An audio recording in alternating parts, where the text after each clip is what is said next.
Buka lembaran hari yang penuh keberkahan bersama kami, Programa 1 RRI Cirebon, kanal informasi dan inspirasi dalam Mutiara Pagi.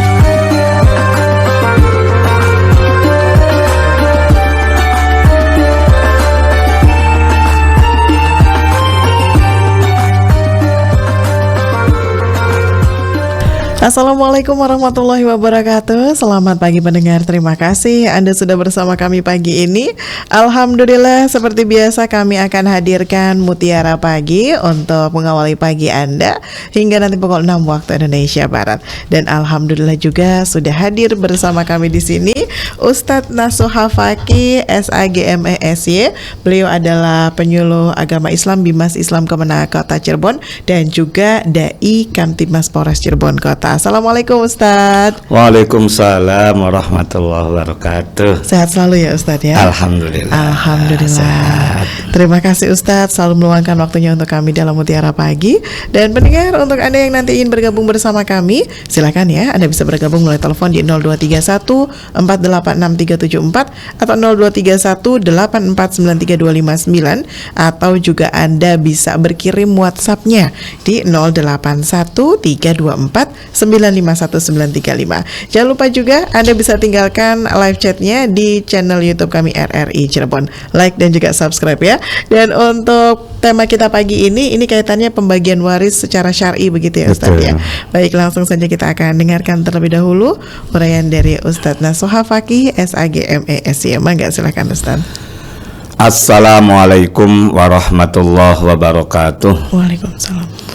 Innal hamdalillah nahmaduhu wa nasta'inuhu wa nastaghfiruh wa na'udzu billahi min syururi anfusina wa min sayyiati a'malina may yahdihillahu fala mudhillalah wa may yudlil fala hadiyalah.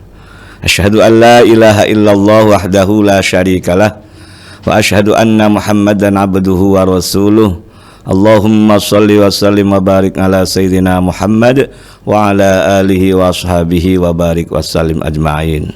Ya Fattahu ya Alim, iftah lana futuhal arifin. Para pendengar setia RRI Radio Kanal Inspirasi yang dimuliakan oleh Allah Subhanahu wa taala. Alhamdulillah, pada kesempatan pagi yang berbahagia ini kita mendapatkan karunia nikmat berupa sehat wal afiat, diberikan umur panjang dan lebih-lebih nikmat iman dan Islam. Mudah-mudahan dengan nikmat tersebut kita dapat mengaplikasikan tentang ibadah kepada Allah Subhanahu wa taala. Salah satunya adalah thalabul ilmi melalui religi pagi atau mutiara pagi di RRI. Mudah-mudahan kita mendapat ziyadatul ilmi dan mendapat ridha Allah Subhanahu wa taala.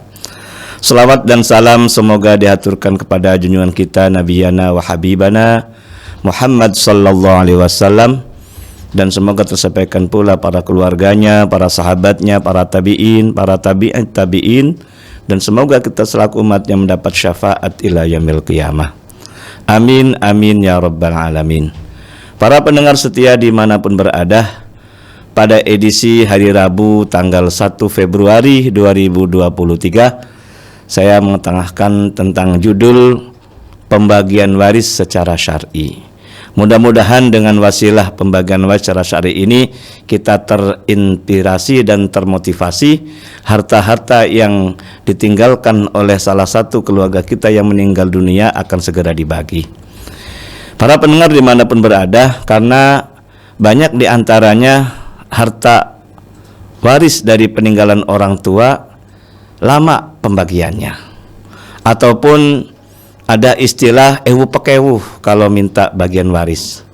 Maka mudah-mudahan dengan wasilah Mutiara Pagi ini kita dapat termotivasi sehingga kita segerakan untuk harta waris segera dibagi.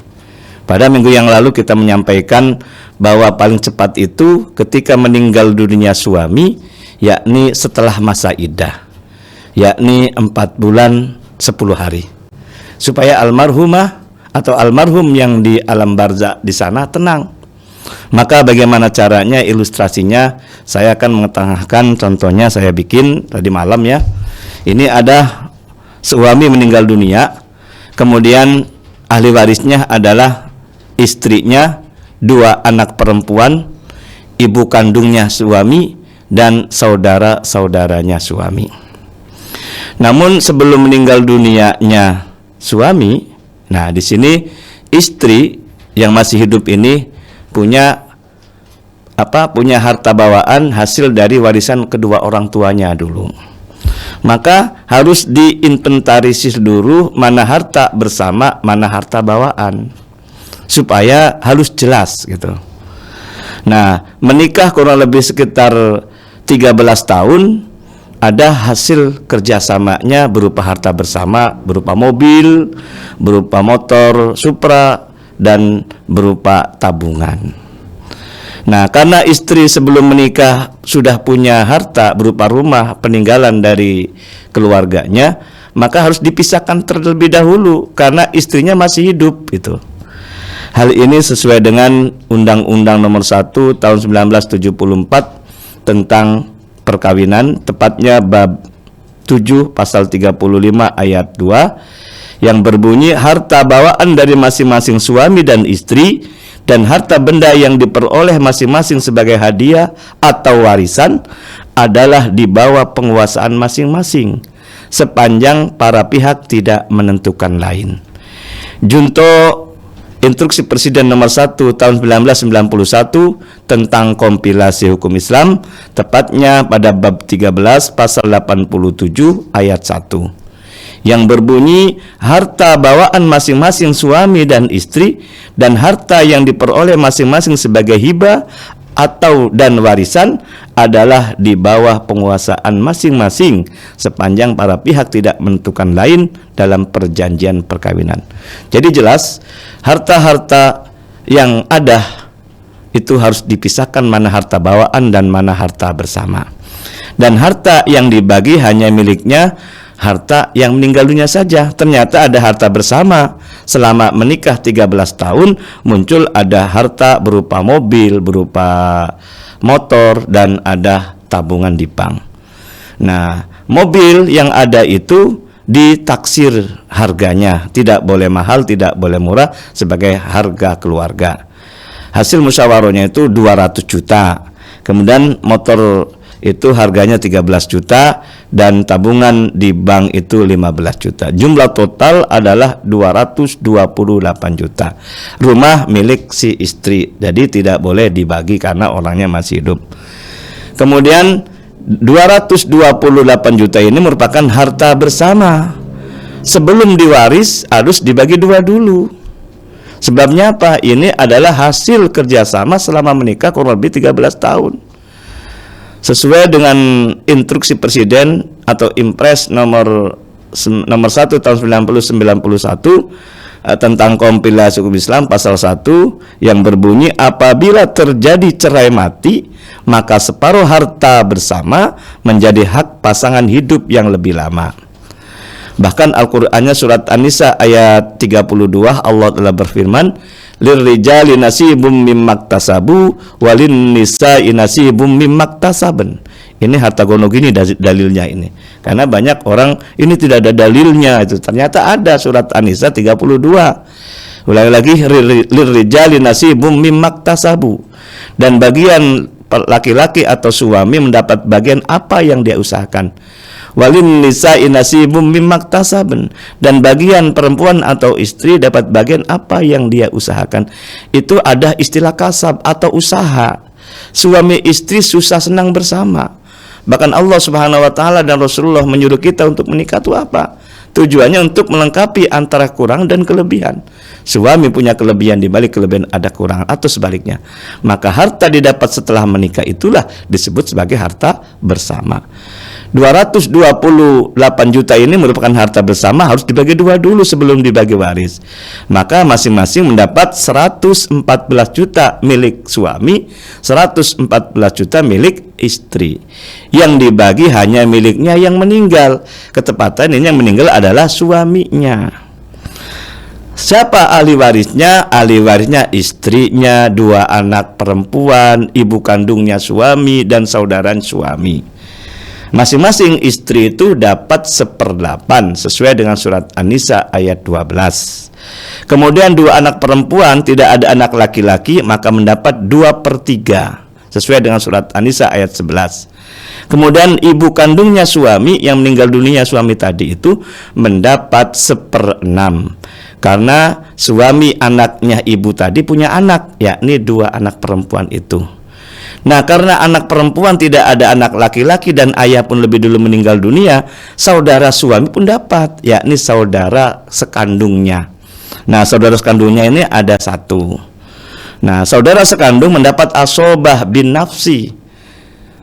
Asobah ma'al ghair, mohon maaf. Asobah ma'al ghair karena dia dapat karena bersama dengan anak perempuan.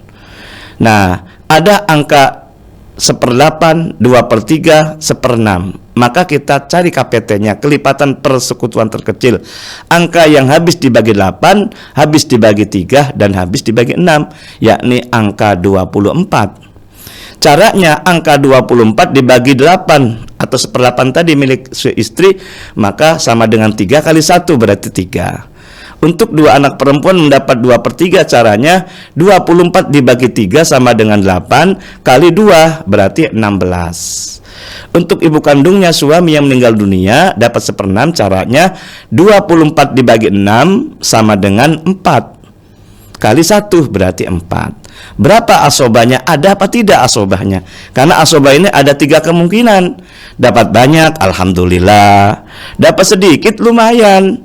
Tapi kadang-kadang tidak dapat sama sekali, ya gigit jari, kan gitu. Nah, kita coba lihat.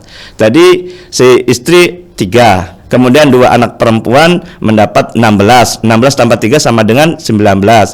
Tambah 4 untuk ibu berarti 4 tambah 19 sama dengan 23. Menuju angka 24 sisanya adalah 1. Alhamdulillah dapat berarti. Nah, kesimpulannya istri yang tadinya 1/8 berubah menjadi 3/24. 2 anak perempuan yang tadinya 2/3 berubah menjadi 16/24. Ibu kandung yang tadinya mendapat 1/6 berubah menjadi 4/24. Asobah yang tidak ada nilainya tadinya sekarang ada menjadi 1/24. Harta waris yang dibagi hanya miliknya suami sebesar 114 juta.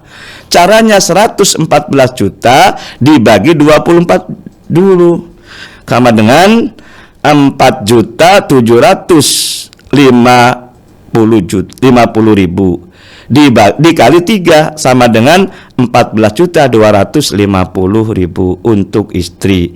Sedangkan 2 anak perempuan mendapat 16/24, caranya 114 juta dibagi 24 sama dengan 4.750.000 dikali 16 sama dengan 76 juta. Kemudian untuk ibunya caranya 114 juta dibagi 24 sama dengan 4.750.000 dikali 4 sama dengan 19 juta.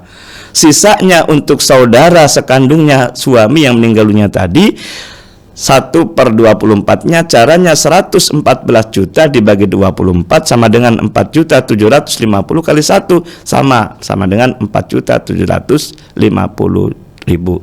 Di jumlah total sama, jumlahnya 114 juta. Nah, karena anaknya perempuan ada 2, masing-masing 1-1 karena anak perempuan semua, tidak ada anak laki-laki. Tergantung. Kalau anaknya perempuannya 5 berarti masing-masing 1/5 semua. Kalau anak perempuannya itu ada 4 berarti masing-masing 1/4 semua. Dilala di sini anaknya ada 2. Berarti masing-masing setengah untuk anak pertama, setengah untuk anak kedua.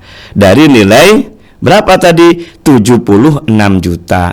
76 juta dibagi 2 langsung sama dengan 38 juta. Para pendengar setia RRI Radio Kanal Inspirasi yang dimuliakan oleh Allah Subhanahu wa taala, mohon maaf kadang-kadang ada yang gagal paham. Gagal pahamnya diantaranya seluruh aset harta bersama itu langsung diwaris. Kalau langsung diwaris kasihanlah istrinya gitu loh. Yang capek itu siapa? Anak apa? Ya orang tuanya gitu loh. Ini contoh yang salah ini saya sampaikan. Nilai 228 juta langsung diwaris. Maka 1/8 untuk si istri atau 3/24 tadi mendapat 28.500.000. Caranya tadi kan 228 8 juta dibagi 24 sama dengan 9.500.000 dikali 3 gitu contohnya. Nah, untuk 2 anak perempuannya itu besar banget nih. Karena tidak dibagi dua dulu tadinya. Yakni 224 dibagi 24 sama dengan 9.500.000 dikali 16 sama dengan 152 juta. Wah, luar biasa ini. Nah, yang capek siapa? Apa anak apa orang tua ini kan? Karena istri kan suaminya yang meninggal itu kan hak bersama. Selama berapa tahun tadi? 13 tahun kan gitu. Maka gagal faham ini harus kita luruskan ini. Jadi yang benar ini, harta-harta yang didapat setelah menikah itu harus dibagi 2 dulu gitu loh. Nah itulah. Dan nanti ketika istrinya masih muda loh ini, anaknya 2 ini. Nah kemudian kalau nikah lagi dengan istri suami yang kedua, boleh nggak? Ya sangat boleh lah. Nah tapi kalau sudah dibagi dulu kan enak. Mana harta milik istrinya, mana harta anak yatim tadi gitu loh. Jangan sampai kita kalau hartanya tidak segera dibagi, khawatir kita memakan barang milik anak yatim. Kan anak yatim kan ini, anak masih kecil kan ini. Kalau makan barang anak yatim, mohon maaf, sama dengan makan bara api dalam perutnya. Kata surat An-Nisa ayat 10, ayat 9 tadi itu. Jadi kita jangan sampai memakan harta milik anak yatim. Walaupun ini adalah milik orang tua, tapi kan ini milik siapa? Milik orang tuanya yang telah meninggal dunia. Termasuk ibunya tadi atau istrinya dari suami meninggal dunia, jangan sampai memakan barang miliknya anaknya sendiri. Karena khawatir kalau makan barang anak yatim, walaupun itu ibunya, ini hati-hati. Jangan sampai harta warisan akan malapetaka bagi diri kita. Nah itu, mudah-mudahan dengan ilustrasi yang sederhana ini menjadi termotivasi, terinspirasi, segerakan untuk dibagi. Karena bagaimanapun juga ditinggalkan oleh suaminya, istri masih muda, khawatir nanti nikah lagi boleh, tapi harus selesaikan dulu pembagian harta-harta peninggalannya. Demikian Mbak Lisma, terima kasih. Baik, terima kasih Ustadz, dan silakan pendengar untuk Anda yang ingin bergabung bersama kami, Anda bisa bergabung melalui telepon di 0231486374 atau juga di 0231849329, dan juga Anda bisa berkirim WhatsApp-nya ya di 081324951935, serta Anda juga bisa tinggalkan live chat-nya di channel YouTube kami RRI Cirebon. Baik Ustadz, sambil kita menantikan pendengar yang bergabung bersama kita melalui telepon, ini sudah ada pendengar yang bergabung di WhatsApp Ustadz. Ada Aki Gazi di Desa Paderek Majalengka. Assalamualaikum Ustadz, mohon izin saya ingin bertanya, jika pasangan suami istri baru saja melakukan ijab kabul dan telah sah menjadi suami istri, tapi qadarullah di perjalanan terjadi kecelakaan yang mengakibatkan suami meninggal dunia dan meninggalkan harta bawaan. Pertanyaannya, apakah istri langsung mendapatkan harta bawaan tersebut atau warisan walaupun belum disentuh oleh suaminya? Berapa bagiannya? Kemudian kemana nanti sisanya? Mohon penjelasannya. Terima kasih Ustadz. Alhamdulillah sudah bergabung dengan Aki Gazi ya dari Majalengka. Suami istri baru menikah, tadi ada kecelakaan, suami meninggal dunia. Maka apakah istri itu dapat hak waris? Nah di sini. Nah kita kembali kepada prinsip saling mewaris itu ada 2. Pertama adalah karena sebab pernikahan, kedua karena sebab keturunan atau nasabiah. Kalau sebab pernikahan, entah itu sudah lama atau baru menikah, ini sudah saling mewarisi. Nah tinggal hartanya. Nah hartanya ternyata karena baru berapa bulan atau berapa hari, bahkan baru menikah gitu loh. Mungkin tidak ada harta bersama kan. Tinggal dipastikan yang meninggalnya suami punya harta enggak. Harta bawaan. Kalau sekiranya ada harta bawaan, maka harta tersebut langsung diwaris. Bedanya dengan harta bersama nanti. Kalau harta bersama itu sebelum diwaris dibagi 2 dulu, seperti contoh ilustrasi tadi. Kalau harta bawaan milik suaminya langsung diwaris. Nah gitu bedanya. Siapa ahli warisnya? Ahli warisnya adalah istrinya. Yang kedua ayah ibunya kalau masih hidup. Dan yang ketiga adalah saudara-saudara kandungnya, dengan catatan kalau ayahnya sudah meninggal dunia. Tapi Kalau ayahnya meninggal dunia, maka saudara-saudara kandung suami tidak dapat karena terhalang oleh orang tuanya atau ayahnya dari suami tadi. Tapi kalau ayahnya meninggal dunia, maka selain ibu sama istri, maka saudara-saudara kandung seperti contoh yang tadi. Karena tadi tidak ada ayahnya, maka si saudara kandung dapat.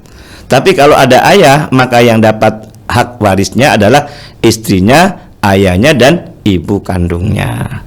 Nah, istri dapat berapa nih dari harta bawaan dari suami yang tidak punya anak, baru menikah masalahnya kan? Iya. Bahkan belum disentuh katanya, qabla dukhul istilah pesantrennya, tetap dia dapat hak. Kenapa sebab dapat hak? Karena ada sebab pernikahan. Sebab pernikahan adalah mitsaqun ghalidhun, ikatan yang kuat, ikatan yang suci. Dan namanya jodoh kan siapa yang tahu? Kan Allah Subhanahu wa taala. Jodoh pati rezeki adalah Allah yang menentukan. Nah, ini sebab saling mewarisinya. Istri dapat hak 1/4 karena belum punya anak, apalagi belum disentuh tadi. Nah, tetap mendapatkan hak waris, langsung diwaris harta bawaannya suami tadi. Istri dapat 1/4. Kemudian ayah dapat berapa? Ayah dapat asoba. Dan ibu kandung tidak punya anak, anaknya tadi yang meninggal dunia tadi, maka dapat 1/3. Nah, gitu. Nah, kemudian dari mana? Dari aset yang ada. Tadi karena tidak sebut hartanya, maka tidak akan saya lanjutkan. Tapi intinya istri yang belum disentuh karena baru menikah kemudian kecelakaan itu tetap dapat hak waris karena sebab pernikahan. Baik, Nah, terima di situ. kasih Ustadz. Dan selanjutnya kita sapa lagi Ustadz. Ini Ya. dari hamba Allah juga nih Ustadz di Cirebon.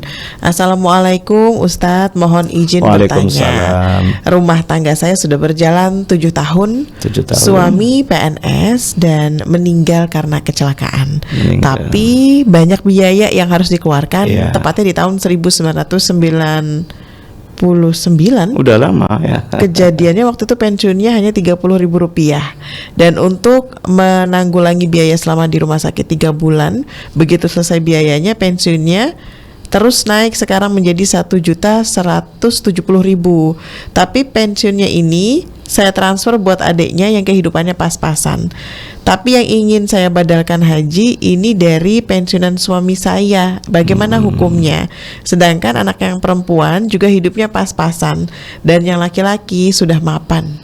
Punya anak berapa tadi? Berarti anaknya 2 nih Ustaz. 2 laki perempuan ya. Nah, sudah bagi waris belum? Belum berarti kayaknya sih. Kalau dilihat dari ceritanya belum, Belum, tapi ini iya. ada uang Iya. untuk badal haji suaminya gitu. Iya. Sementara anak perempuannya hidupnya pas-pasan, tapi anak laki-lakinya sudah mapan. Gitu. Gimana? Ya, meninggal tahun 1999 ya. Iya. Berarti berapa tahun itu? Sekarang 2023 ini. Berapa ya Ustaz? 34? Betul nggak? Sekitar Iya, 26 24 tahun ya. Jadi ketika tahu ada yang meninggal dunia, sudah terpenuhi untuk pembagian waris. Karena ada rukun ada 3, ada orang meninggal dunia, ada ahli waris, dan ada harta waris. Salah satunya di antara adalah hasil pensiunan tadi kan. Iya. Meninggal dunia karena dia PNS, itulah harus segera dibagi waris. Tidak ada istilah kata terlambat sebetulnya sih. Tapi bagaimana kita menyadarinya? Nah, antara anak satu dengan anak yang lain mapan tidak mapan tetap sebagai haknya gitu loh. Karena sebagai anak. Karena sebab saling mewarisi di samping karena pernikahan, karena sebab keturunan. Anak laki, anak perempuan ada sama-sama sebagai anak kandung dari si suaminya yang meninggal dunia karena sebab kecelakaan tadi. Nah, adapun kaitannya dengan berapa nilainya, ya kita proporsional sesuai dengan ketentuan hak-hak waris. Kalau anak laki-laki dapat 2 bagian, anak perempuan dapat 1 bagian. Anak laki-laki 2/3, anak perempuan 1/3. Tapi ingat, ibu kandungnya ini ataupun istrinya kan gitulah, Iya. dia tetap dapat hak. Kalau harta bawaan itu tidak dibagi 2 dulu, kalau harta bersama dibagi 2 dulu. Nah, persoalan mengenai harta dari gaji ataupun pensiunan itu kategorinya harta bersama juga. Sebabnya apa? Tinggal dilihat waktu dapat itu setelah menikah kan, maka sebagai harta bersama. Tetap dibagi dua dulu untuk suami istri, yang dibagi hanya miliknya si suami saja. Nah, di situ. Nah, supaya walaupun kita dapat sedikit, ingin kita keberkahan itu yang kita dapat. Nah, itu. Al-barakatu hiya ziyadatul khair. Jadi ketika pasangan suami istri sumpama ini hanya rumah saja, sumpama ini tidak ada harta waris, segera dibagi, gitu loh. Ini cerita lainnya, bukan cerita ini ya. Maka segera untuk jangan ada peribahasa, wah apa yang dibagi, nggak ada. Ya rumah kan termasuk harta, itu loh. Sampai pakaian sepengadeg saja gitu, tidak ada yang lain, yang tidak, maka tetap diwaris juga. Karena kata Nabi kan dalam salah satu hadisnya kan, yang dipanggil selain adalah saudara kandungnya dan seterusnya adalah orang yang memakai pakaian pun dipanggil gitu loh. Walabisu siyabana gitu loh. Nah itu, jadi betapa pentingnya namanya warisan itu gitu loh. Tidak melihat nilainya, tetapi karena sudah terpenuhi rukunnya maka segera dibagi. Dan untuk anak laki dan perempuan tidak melihat mapan dan tidaknya, semuanya sama hak untuk pembagian dan dia hak dari warisan orang tuanya. Ya gitu. Baik, kalau ini mungkin pertanyaannya lebih mana yang didahulukan mungkin ya Ustadz. Oh gitu. Jadi kan ini ada uang mau badal suami atau karena punya anak perempuan yang hidupnya masih dinilai pas-pasan, ini mana yang lebih didahulukan mungkin gitu kayaknya Ustadz. Masalah badal haji, ya pengertian haji kan manis tatu'a ilahi sabila. Sekarang viral juga nih kenaikan gaji. Nah, ya ketika masalah haji itu yang paling utama adalah manis tatu'a dulu, mampukah ataupun bisa nggak untuk untuk membayar haji. Tapi yang paling utama adalah masalah warisan sebetulnya, supaya di alam barzah si suaminya tenang gitu loh. Karena tidak sedikit ketika harta belum dibagi, keluarganya atau ahli waris sering mimpi gitu loh. Kayak kemarin sore ada konsultasi ke saya, anaknya 5, ini tidak sebut dari mana dan kemana ya, itu sering mimpi gitu loh, ngimpikan ayah kandungnya gitu loh, dan ternyata ngimpinya itu tidak enak gitu loh. Ini sebagai testimoni dan kenyataan itu, sebagaimana hadis Nabi mengatakan inna arwahal mu'minina yang sering saya sampaikan itu. Bahwa setiap malamnya orang yang meninggalnya itu memanggil-manggil sanak saudaranya selama 1000 kali dengan rintihan dan tangisan. Mungkin secara fisik nggak kedengaran, tapi melalui mimpi itu. Nah di situ. Baik Ustadz, jadi utamanya itu dibagi dulu. Iya betul. Baik, kembali kita sapa pendengar. Ustadz, assalamualaikum. Waalaikumsalam warahmatullahi wabarakatuh. Mbak Lisma Yuliasari. Iya Bu Indra, sehat ya? Alhamdulillah. Sedang tidak di rumah ini. Lagi halan-halan ini ya. Halan-halan, jalan-jalan kemana? Ya mau dengar aja. Dengar dari RRI Playgo ini. Alhamdulillah. Tapi kok udahlah, tetap gatel ingin masuk.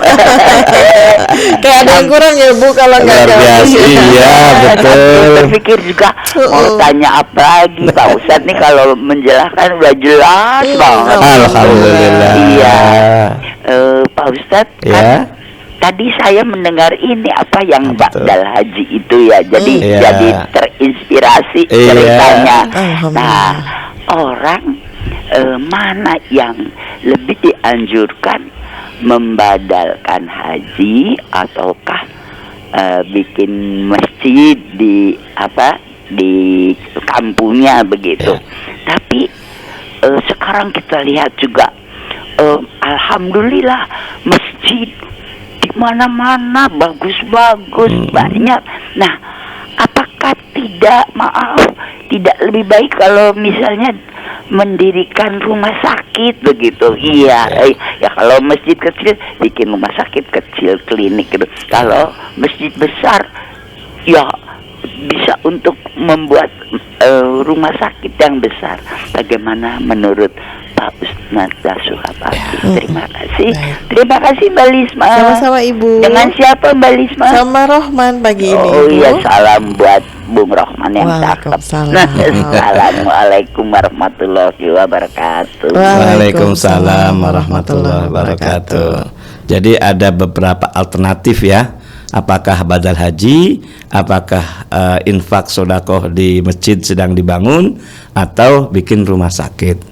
Nah, dilihat dari kemaslahatan untuk diri pribadi yang punya tadi. Kalau badal haji, mohon maaf, kemungkinan adalah pribadinya. Itu kalau untuk kebutuhan untuk pembangunan masjid, berarti untuk kemaslahatan untuk umat. Selama harta atau itu ditempelkan di masjid itu digunakan untuk ibadah, maka mendapatkan pahala pensiunan gitu loh.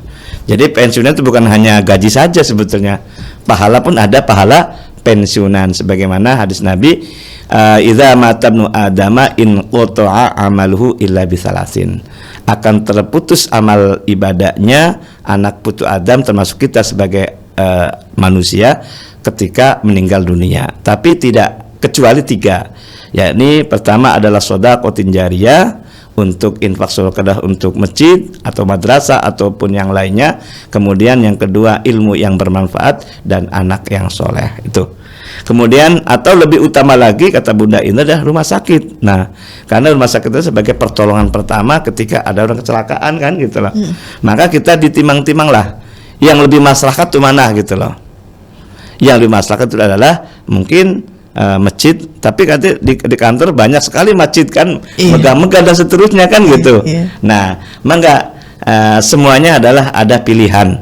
Hidup adalah pilihan. Nah, kan gitu. Tinggal dipilih yang terbaik. Tinggal yang terbaik mana kan gitu. Baik, terima kasih Ustadz. Kembali kita sapa pendengar. Assalamualaikum. Waalaikumsalam warahmatullahi wabarakatuh. Iya. Pak Maman Pak ya. Maman ya. Pak Maman. Iya, mangga. Waalaikumsalam warahmatullahi wabarakatuh. Alhamdulillah ini bisa menyimak apa yang disampaikan oleh Pak Kiai. Hukum apa kompilasi hukum Islam, kalau tidak salah itu ada 3. Dan ini berdasarkan instruksi Presiden tahun 1991 kalau tidak salah ya.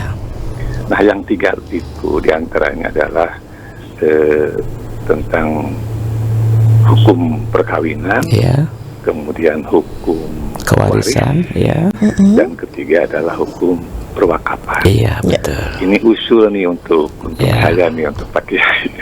Bagaimana kalau 3-tiganya dibahas? Gitu. Oke, baik. Kita dibahas bukan, atau istilahnya ada kesenjangan ya. Kalau hanya satu saja barangkali ini, karena lebih banyak di dalam hukum perkawinan ini, kalau tidak salah ada 19 bab ini. Kalau untuk wakaf lebih sedikit atau perwakil sedikit. Yang pertama, yang kedua Pak Kiai, kalau terjadi sengketa dalam mewariskan, itu tentunya kan sampai ke pengadilan agama. Nah, pengadilan agama tingkat mana ini yang bisa memutuskan untuk persengketaan dalam waris itu? Apakah pengadilan agama biasa atau pengadilan agama tingkat 1 atau bagaimana nih kira-kira nih? Terima kasih Mbak Isna. Sama-sama Bapak. Amin. Waalaikumsalam warahmatullahi wabarakatuh. Mangga Ustaz. Ya, kaitannya dengan kompilasi Islam benar. Ada 3 buku. Buku pertama tentang perkawinan, kedua kewarisan, ketiga tentang perwakafan. Kenapa saya angkat tema masalah kewarisan? Karena mohon maaf, ini juga kadang-kadang kebijakan pemerintah sebagai otokritik ya, itu ternyata untuk menaik ke kewarisan di lini paling terbawah itu nggak ada institusinya lah gitu loh. Kalau mengenai perkawinan ada lembaganya, yakni KUA kan gitu loh. Perkawinan itu pasti ingatnya KUA gitu loh. Betul. Nah gitu. Nah kemudian ketika sudah menikah, ada persoalan problem dalam pernikahan, itu ada BP4. Jadi badan penasehat pernikahan itu jangan sampai cerai lah gitu loh. Nah di situ. Kemudian kalau perwakafan ada yang paling terbawah adalah di KUA juga. Ada PPAIW, petugas pencatat akta ikrar wakaf itu loh. Nah, kalau ada persoalan, ada BWI itu loh, Badan Wakaf Indonesia. Nah, tetapi kalau masalah ini sedikit curhat ya, kaitan ada warisan itu tidak ada untuk mengedukasi, untuk mensosialisasi, tidak ada gitu loh. Termasuk saya sebagai penyuluh agama, tidak ada spesifikasi tentang mengenai kewarisan. Dari 8 spesifikasi tidak ada masalah kewarisan itu. Nah, padahal namanya warisan luar biasa. Persoalan-persoalan dalam keluarga itu berawal dari masalah sengketa waris. Nah, tapi untuk edukasinya belum ada. Ketika ada persoalan pun tidak ada lembaga untuk memediasi. Langsung ujung-ujungnya ke pengadilan. Nah, pengadilan di mana? Pengadilan agama bagi orang Islam. Entah tingkat untuk mengenai tetap tingkat 1 atau gugatan yang pertama di pengadilan agama. Nah, untuk ketika tidak ada puas itu, maka ada banding tingkat 2-nya di pengadilan tinggi di wilayah provinsi biasanya kan gitu loh. Jadi ketika statusnya kita sebagai beragama Islam sesuai dengan Undang-Undang Nomor 3 Tahun 2006 itu yang berhak untuk memutuskan perkara masalah waris ada di pengadilan agama. Adapun kelas-kelas pengadilan kan macam-macamnya. Nah, itu tidak mempengaruhi. Yang paling utama itu di mana lokal kejadiannya atau TKP-nya kan gitu loh. Kalau TKP-nya di wilayah Kota Cirebon, yang berwenang adalah di Pengadilan Agama Kota Cirebon. Kalau di kabupaten ya di kabupaten dan seterusnya. Nah, adapun ketika tingkat kedua itu namanya tingkat banding. Ketika tidak ada kepuasan dari pihak penggugat dan tergugat, maka melalui tingkat banding itu di provinsi, artinya di Bandung kalau di Jawa Barat. Nah, di situ. Jadi kembali lagi, ini usulan yang bagus, dan dulu juga beberapa tahun yang lalu kita juga bahas masalah pernikahan, tapi tidak rampung gitu. Nah, ini sebagai motivasi juga insya Allah akan saya laksanakan ya Mbak Lisma ya. Amin. Dan ketika masalah pernikahan juga mudah-mudahan nambah semangat lagi kan. Amin. Ini. Benar, Ya, insya Allah gitu. Baik, saya terima kasih untuk usulannya. Baik, terima kasih Ustadz. Dan silakan pendengar, untuk Anda yang ingin bergabung bersama kami, Anda bisa bergabung melalui telepon di 0231486374 atau 0231849329. Anda juga bisa tinggalkan WhatsApp-nya di 081324951935 dan juga bisa tinggalkan live chat-nya di channel YouTube kami RRI Cirebon. Baik Ustadz, ini selanjutnya kita sapa pendengar lagi yang sudah bergabung di WhatsApp. Assalamualaikum warahmatullahi wabarakatuh. Mohon izin bertanya Ustadz dari hamba Allah di Cirebon Timur. Assalamualaikum Ustadz, begini, saya ini janda sudah 3 tahun dan kebetulan karena memang kami hanya sebatas pengetahuan kami saja, ketika suami meninggal ini dibagi rata Ustadz, termasuk untuk adik-adik suami. Setelah saya mendengarkan, ya dulu namanya religi pagi, terima kasih Ibu atau Bapak, ini saya akhirnya mengerti. Tapi ketika kemudian saya sampaikan ini ke pihak keluarga, banyak yang menolak, tidak mau untuk dihitung ulang Ustadz. Lantas bagaimana solusinya? Karena saya juga ada anak 2 laki-laki semua. Terima kasih. Aduh, ini yang berat ya Ustadz. Ketika sudah dibagi terus keluarga besar kayak iya begitulah, banyak kontraknya. Gimana Ustadz? Jadi masalah ketika punya anak laki-laki, ya saudara-saudara kandungnya tidak dapat sebetulnya.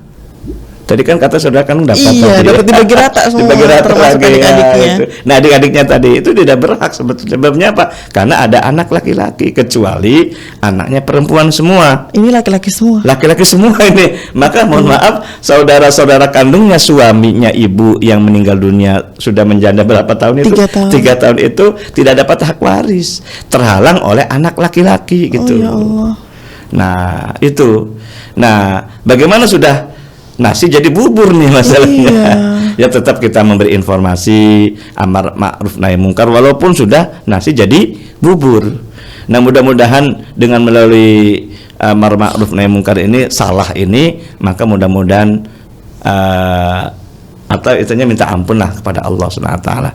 Karena khawatir jangan sampai harta-harta yang didapat tidak secara halal, walaupun itu milik kakak kandungnya, itu termasuk harta yang batil. Jangan sampai kita mendapatkan laknat ataupun mendapatkan musibah dari hal yang tadi, seperti contohnya judul yang kemarin kan, warisan membawa malapetaka. Jangan sampai demikian kan. nila setitik rusak susu sebelanga. Jangan sampai demikian. Hidup kita di dunia hanya sebentar, yang paling lama di akhirat. Itu kita harus perhatikan. Jadi mumpung masih dalam nafas dalam tenggorokan, ayo kita bersama-sama taubat. Taubatnya ada taubat saya dong. Taubatan nasuha. Tapi ini kalau misalnya pihak keluarganya menolak gitu, Ustaz, apakah kemudian mohon maaf dari pihak istri ini usahanya ya sudah begitu, Ustaz? Kan kebanyakan dari kita gitu ya, daripada nanti ribut gimana? Iya Ustaz, ditambahkan karena ada anak 2 mungkin, supaya hubungan keluarga juga tetap lanjut gitu, tetap baik. Ya minimal kita memberi tabayun, kemudian kita memberikan arahan lah. Ya, karena namanya warisan ini harus persoalannya diselesaikan, tapi sudah terlambat, maka tetap yang namanya memberitahu harus. Jadi ibarat bola, ibaratnya sudah ditendang gitu loh.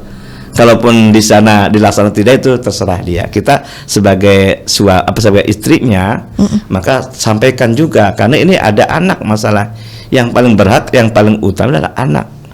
Jangan sampai meninggalkan keluarga atau anak dalam hidupnya meminta-minta, dalam hadis Nabi demikian. Nah, di situ paling utama kan. Adapun saudara-saudara, kakak adiknya tidak dapat sebetulnya, karena di sini ada anak laki-laki. Nah, ini mohon maaf, ini karena keterbatasan dari masyarakat, makanya di RI itu luar biasa mengedukasi, mensosialisasikan, waris dari tahun 2014 sampai sekarang. Oke, Ustaz. Tapi kalau bisa disambung, mohon maaf Isma, tanya. Kalau kemudian gugat ke pengadilan itu sebenarnya boleh tidak? Ya bisa saja. Tapi yang digugat sudah habis ya barangnya itu. Nggak diceritain sih habis apa enggak, tapi nggak mau dihitung ulang gitu, Ustaz. Nah, makanya kalau bisa mah ada istilahnya rekonstruksi kan, sebagaimana saya sampaikan. Kalaupun susah-susah ya bisa di pengadilan, karena justiciable, orang mencari keadilan kan sudah ada ranahnya di pengadilan agama, boleh menggugatnya. Tapi kan sudah habis kan gitu loh. Nah, malah kalau di pengadilan luar biasa, mohon maaf, kadang-kadang mohon maaf istilah saya, TJTB nantinya. Apa tuh? Mati siji mati kabeh. Oh ya Allah, untuk ayam tong bebek. Untuk ayam bebek. Ya Ustaz ya, dari orang kampung kan gitu ya, untuk ayam tong bebek. Kalau saya istilahnya apa tadi? TJTB, mati siji mati kabeh. Oh ya Allah. Ya itu. Iya, mudah-mudahan ada jalan keluar terbaik ya Ibu. Tapi tetap Ibu sebagai istrinya tetap sampaikan saja. Adapun salah persepsi ataupun salah tanggap, ya ini sebagai ulil haq walau kana murron, hal yang baik akan menjadi risiko. Iya, benar. Nah itu kan gitu loh, risiko banget. Tapi tetaplah, karena ibarat bola kita tendang dulu lah gitu loh. Jangan bolanya di tengah kita terus kan gitu loh. Yang salah kita gitu loh. Jadi sejelek sekeras apapun akibatnya tetap kita sampaikan. Saya juga pernah jadikan sebagai, jangan jadi pahlawan kesiangan loh. Iya, karena itu nggak terima ya, nggak Ustaz. Terima, gitu loh. Baik, ini selanjutnya kita sapa lagi yang sudah bergabung, Ustadz. Ini ada Aki Madia di Cirebon juga. Assalamualaikum Ustadz, semoga Ustadz sehat selalu. Ustadz, saya mohon pencerahannya. Saya sudah bagi-bagi, mungkin lebih tepatnya memberikan kepada masing-masing anak ini fasilitas kayak rumah dan juga kendaraan, sehingga nanti kalau saya nggak ada, mereka nggak ribut, Ustadz. Nah, yang ingin saya tanyakan, saya juga punya tabungan yang saya khususkan ini untuk saudara-saudara kandung saya. Apakah boleh seperti itu, Ustadz? Dan ini apakah nanti akan menjadi harta waris untuk saudara-saudara saya, atau memang ini sifatnya hanya pemberian saja? Terima kasih, Ustadz. Anaknya berapa? Nggak disampaikan.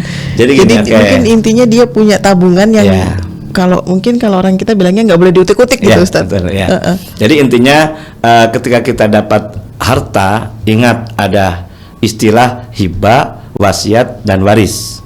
Hibah, wasiat, dan waris yang paling utama adalah waris.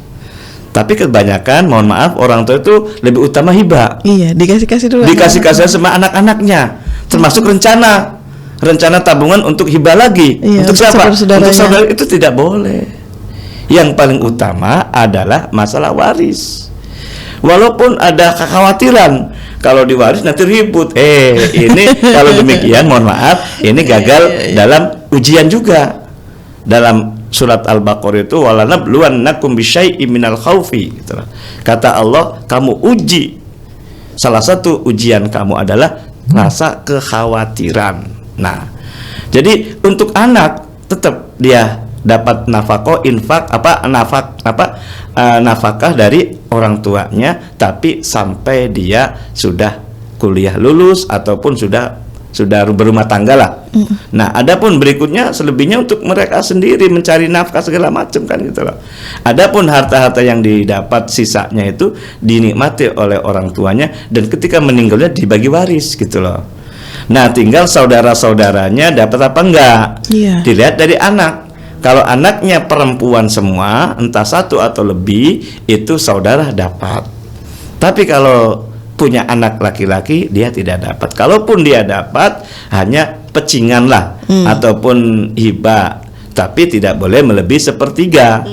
Nah gitu. Mungkin maksudnya itu ya Ustadz ya. Jadi dia punya cadangan nih, Aki ini punya cadangan buat saudara-saudaranya, biar nggak rame nantinya.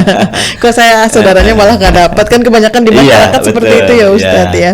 Makanya dilihat. Jadi yang paling utama adalah warisan sebetulnya. Makanya warisan ini, mohon maaf di akhir zaman ini sudah barang tabu gitu loh. Nah, makanya mudah-mudahan, terima kasih doanya, saya menjadi sehat selalu sehingga istiqomah untuk menyampaikan yang hal sebenarnya. Amin. Baik. Nah, di situ. Ustadz, sayang sekali ini waktunya tinggal sedikit lagi sebagai penutup. Ustadz, mangga silakan. Terima kasih Mbak Lisma dan para pendengar dimanapun berada. Ayo kita bersama-sama, tidak ada masalah, segera untuk dibagi. Dan jangan ada persepsi nanti khawatir ribet dan seterusnya. Namanya warisan suatu hal yang mutlak yang dijalankan setiap orang muslim. Jangan sampai kita bikin aturan sendiri. Aturan yang benar adalah dari Allah Subhanahu wa taala. Dan kita jangan memberi kepada anak semuanya, tidak bisa. Termasuk saudara-saudara juga dia dapat ketika tidak ada anak laki-laki. Nah, di situ. Sehingga kita kembali kepada Al-Qur'an dan Al-Hadis. Dengan kembali kepada Al-Qur'an dan Al-Hadis, mudah-mudahan hidup kita tenang di alam dunia dan bahagia di alam akhirat nanti. Demikian, mohon maaf. Wa'alafu minkum. Wassalamualaikum warahmatullahi wabarakatuh. Waalaikumsalam warahmatullahi wabarakatuh. Sekali lagi terima kasih banyak Ustadz. Masya Allah, bertambah lagi ilmu-ilmu kita nih Ustadz pagi ini ya, khususnya buat bab waris ya Ustadz ya. Terima kasih sekali lagi Ustadz. Baik pendengar, Ustadz Nasuha Fakih SAGMES, beliau adalah penyuluh agama Islam Bimas Islam Kemenak Kota Cirebon dan juga Dai Kamtimas Polres Cirebon Kota. Telah bersama kami dalam sajian Mutiara Pagi kali ini, dan semoga perjumpaan kita di pagi ini bisa menambah keimanan dan ketakwaan kita kepada Allah Subhanahu wa taala. Sekali lagi terima kasih untuk kebersamaan Anda. Saatnya kami pamit undur diri. Untuk selanjutnya segera akan kami hadirkan untuk Anda berita daerah. Kami pamit. Wassalamualaikum warahmatullahi wabarakatuh.